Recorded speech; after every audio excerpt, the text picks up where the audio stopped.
Mark stepped out of the bathroom completely naked and walked over to his friend's mother, Debbie.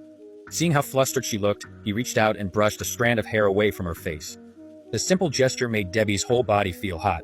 She tried to step back and escape, but Mark blocked her path, then pulled her tightly into his arms. Against his strength, Debbie finally gave in, and the two of them went upstairs to the bedroom. Debbie couldn't believe it. She'd actually developed feelings for her son's friend.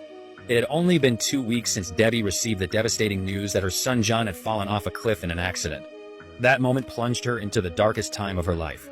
Her husband, swamped with work afterward, hadn't been able to comfort her in time, and their relationship had grown a little distant because of it. Just when Debbie needed someone most to be with her, John's best friend Mark showed up at her door. He'd come to offer his condolences to John's family. John had brought Mark home before, and both Debbie and her husband had always had a good impression of him. Mark quickly noticed how badly Debbie was struggling. To help her get back on her feet, he started coming to her house every day. He'd tell her stories about the times he and John had spent together at school, and even helped her with odd jobs in the garden. The more time they spent together, the more Debbie began to cheer up. Debbie's husband was thrilled to see his wife's mood improving, and he didn't suspect a thing was wrong between her and Mark. Then came the night when Debbie's husband had to stay out late for work. After Mark finished fixing up the garden for Debbie, he asked if he could take a shower. Debbie didn't think twice and agreed. She even thoughtfully fetched a new towel for him. But what she didn't expect was that as soon as she brought the towel to the bathroom, Mark walked right out, naked, and moved closer to her.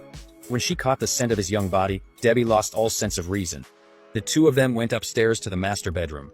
Little did they know, Debbie's husband would come home early the next morning. As soon as he walked through the front door, he saw Mark walking out of their bedroom,